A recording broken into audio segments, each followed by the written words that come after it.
There are talks of two new 787 variants. As it stands now, the new planes could become great competitors for the A350 from Airbus. So what makes these variants special? Why is Boeing developing them? And which airlines might be interested? Let's talk aviation. If you enjoyed this video, remember to like and subscribe. This really helps the channel grow and makes it easier for others to find. In the early days of 2022, in an interview with the Seattle Times, two high-level Boeing executives confirmed the aircraft manufacturer is working on two new variants of its 787 Dreamliner. The company is currently in troubled territory with confidence levels below zero, after the handling of the two fatal crashes of the 737 MAX and subsequent groundings. The halt on deliveries of the 787 by the FAA that have been going on for over a year, and the ongoing delays with the 777X program. Its main competitor Airbus is passing by on all fronts. The European manufacturer has a successful A320neo program, and its widebody A350 is doing well. Next to these, its A350 freighter program is looking good and will be a serious option for airlines looking to replace their aging fleet of 747 and 777 freighters. In response, Boeing is now launching two new variants of the 787.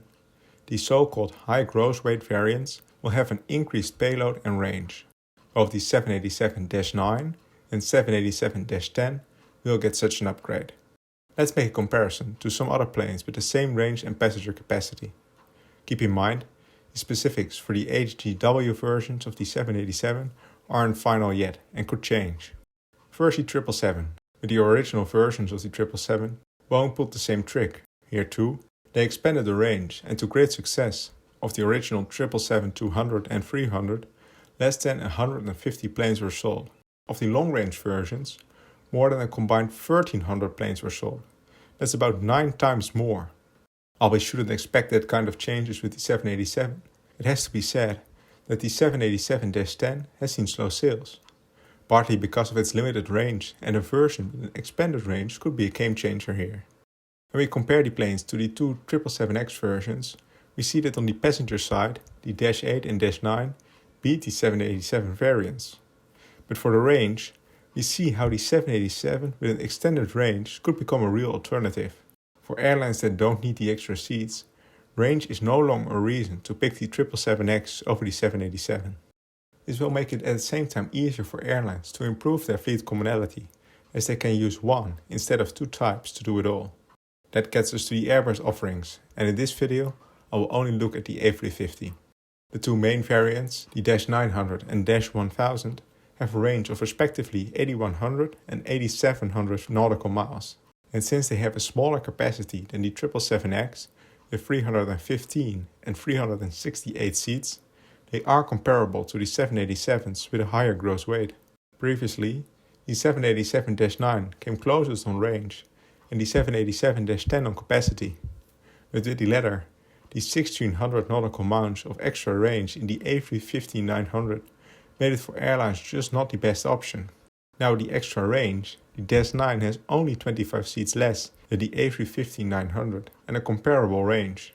The new Dash 10 variant of the 787 will still have a shorter range than the A350s, but sits in the middle with its passenger capacity. For airlines that don't need the final couple hundred miles of range, the 787-10 with extra range could be the option to go for, especially if they already have the Dreamliner in its fleet.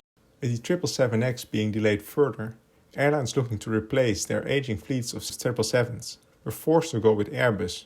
But now, when Boeing launches the new versions of the 787, they can stay with Boeing. So let's have a look at some potential customers for the type. First of all, Air New Zealand. Because of their geographical position, range is a big concern for the airline. Back when they ordered the Dreamliner, there were already talks of a version with longer range. Now that those plans seem to materialize, the airline could be interested. Over in the US, United Airlines is looking to replace its fleet of 777s. In my video on the 777X order book, I mentioned how they already have an outstanding order for 45 A350s. On the other hand, the airline already has more than 60 787s in its fleet, and thus it wouldn't be unlikely to see them placing an order for the new 787 variants as well. Other large users of the 777 include Emirates and Turkish Airlines. The Dubai-based airline has a very large order for the new 777X and a smaller one for the 787. When the talks are finalized on the new versions, I think Boeing and Emirates are both willing to work on some conversions from the 777X to the Dreamliner. Turkish also already has its 787 in its fleet, and after all planes are delivered, they will have about as many A350s as 777. There is, however, still one big concern for Boeing. They aren't currently allowed to deliver the 787. For more on that situation, check out my other video on the subject. As it stands now, deliveries should resume soon, but the ongoing delivery problems and underlying safety concerns will make airlines think twice before they place a large order at Boeing. What are your thoughts about the new two 787 variants? Do you think it could be a competitor for the A350? Should Boeing make them, or should they first fully focus on getting their act together? Let me know in the comments below.